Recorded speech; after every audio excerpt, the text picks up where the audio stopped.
Hello, thank you for joining me for this video. I'll be uploading just a short one for the topic should be what's next for Israel Adesanya.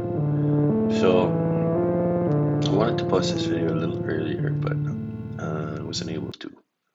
So yeah, what is next for Izzy following his devastating loss against Jan Blachowicz? Uh, it is devastating as much as Israel portrays himself to be unaffected and uh, uh, sort of apathetic towards what just happened to him. But in reality, this is a huge loss. I mean, you don't go from 20 and 0 to 20 and 1, uh, as if it's just whatever, you know, another day in the grind. Let's just move on. Um, So this is really interesting for me because I like getting into, I mean, just personally, I'm not going to go deep into it here on this video, but I like getting into the sort of heads, the mentality of fighters following things like this, big losses. So I like watching how Israel will handle this and what kind of news will be coming out in the coming weeks and what's next for him with regards to the middleweight division. Uh, so one thing that did happen is he dropped his pound for pound ranking. He was at number three. Now he's at number six. The UFC. That's another huge hit. Um, I think Conor was removed from the list, and I don't think he should have really ever been there. I mean, not ever, but for this, I don't know why he was placed there to begin with. Um, yeah, so that's something that happened. He's not top three pound for pound. That he's top six. I'm sure that's a big hit as well for his ego. Nobody's gonna see that and feel happy. Um, what else? He's going through a 6 month suspension following this fight. I believe there's something with his foot, left foot. Uh, Unless he can fix it before 6 months, then I think he's off for 6 months. Something like that is what I read. Um, which is, I mean, I would be surprised if I saw another fight September or October or any time surrounding that, and a next fight for Izzy. I think we're looking at maybe later this year, if not early next year, to see his next fight. That's just a guess, though. I mean, I could be totally off, but usually that's what I see with, especially big names like this, you know, this level stardom in UFC. They don't fight so frequently. Anyway, uh, yeah, it's interesting, man, because he actually it was revealed that their long-term plan was to actually go for a triple championship with the heavyweight division. And seeing as how the fight went, and a lot of people stand by that it was a close fight. I I'd say it was a good fight, but in some rounds, yes, it was certainly a close fight. But I believe the later rounds it was justified when they say it was a 10-8 round. For example, the last round, I think that's a 10-8 round. So certainly, when you talk about 10-8 rounds, whoever's 10 is dominating the person who got eight, usually, to a degree. And not maybe not dominating, but obviously outperforming and beating the person. Obviously beating the person when you see a 10-8 round. And that's what I saw in the last round, in the latter round. It is Adesanya kind of he was getting hit, so surely he was feeling that. and he was putting a lot into his offense and defense too. So you could just see it. The biased commentary that's been talked about. I was actually not subjected to that because I watched it from Spain, and for some reason the zone doesn't let you switch to English, so I didn't really hear the biased commentary. But I did listen to it after, and mm, I don't know, man. It is biased, but that's what I'm saying. Like, look, dude, he's obviously established himself in his career as an MMA fighter to be one of the most dominant fighters, and people have bought into that.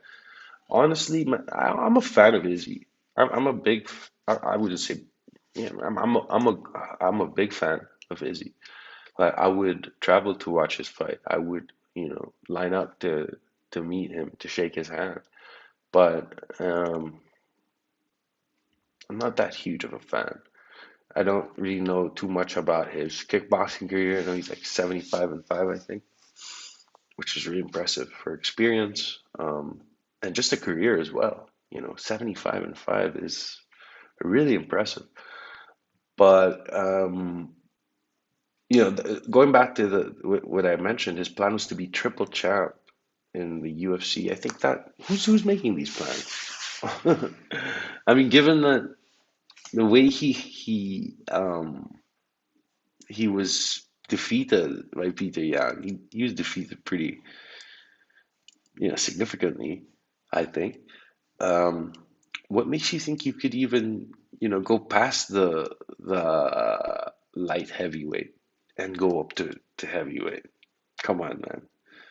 It's kind of it's a massive plan, really, if you think about it. I mean, it's easy to just to say, but think about it.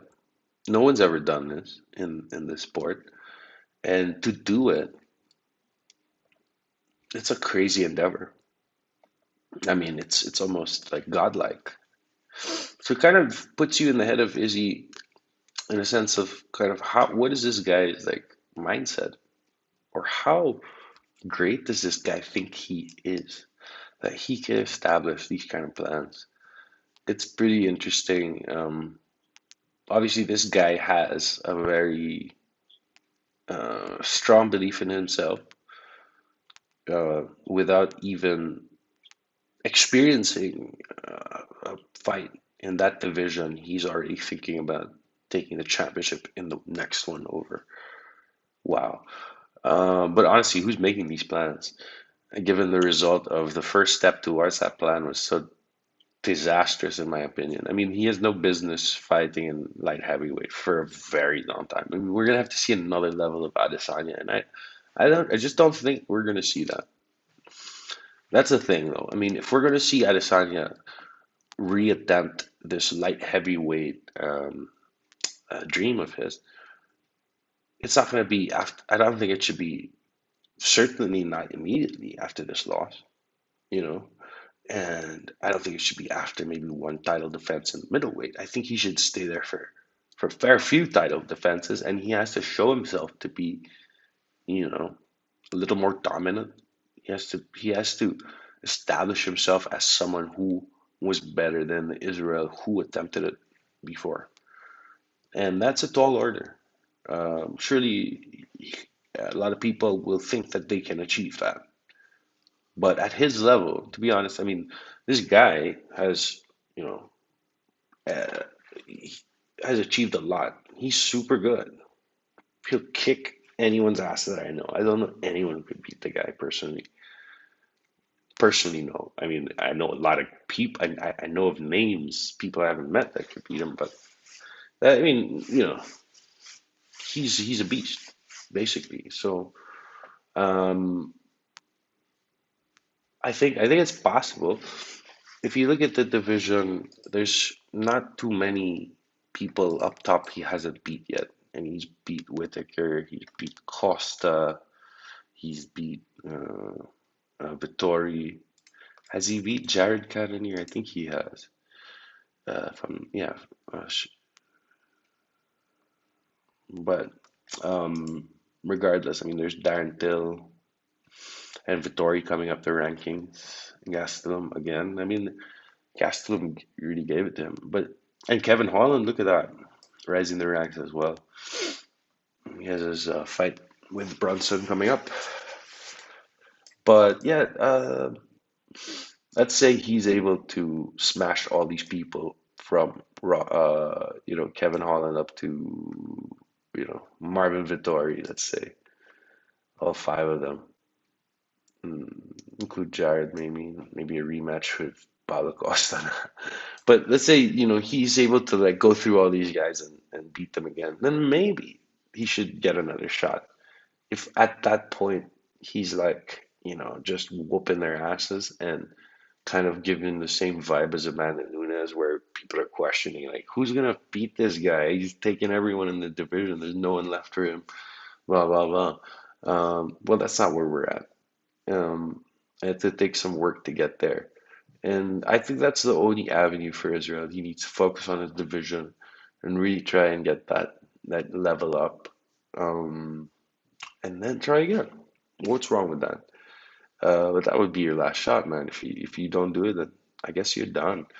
But yeah, I respect the guy for trying. I do, but not by much. Look, man, I mean, the reality is when you take risks and you dare to do great things, there are consequences.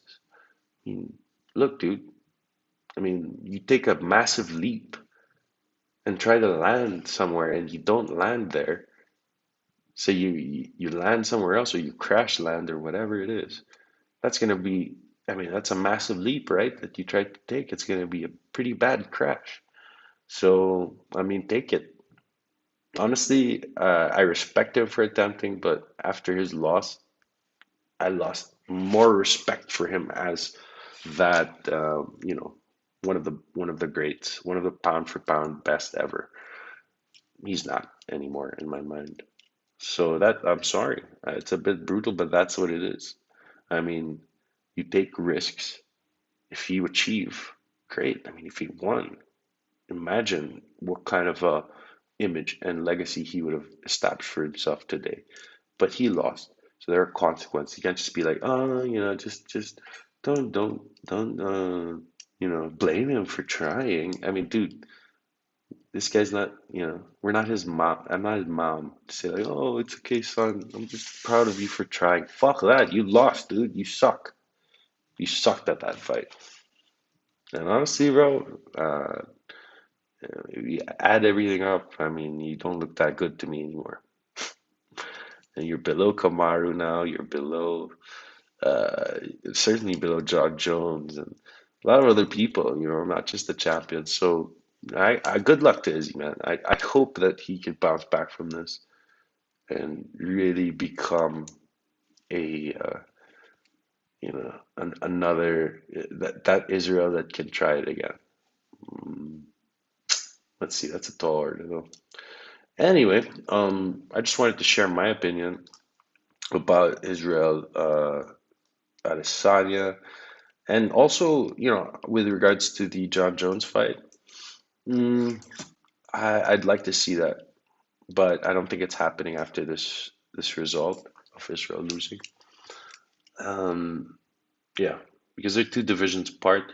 I think the only thing that would bring that fight closer to reality is if John Jones's campaign for the heavyweight goes disastrously and he decides to move back to light heavyweight for whatever reason, for because of that rather.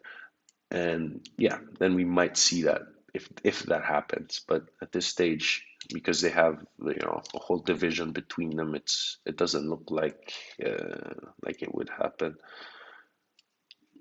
But yeah, that's something I would like to see. I don't want to see these guys past their prime without this fight happening. That would be a total shame. So yeah, I'll be watching what's next for Israel very closely. As soon as there's anything interesting to report, I'll upload a video on it. But yeah, that's my thoughts about what's happened post loss to Jan Blachowicz. Uh, It is what it is, man. I mean, you win some, you lose some. You win a lot, you lose one. That's what happened. You win 20, you lose one. Oh, what a blemish, mate. 20 and 1. Uh, yeah, that's it. Thank you so much for joining me. Please like the video if you did. Subscribe for more content like this. I will try my best to be as active and post as much videos about what's going on in the sport. But yeah, that's it. Have a nice day. Bye.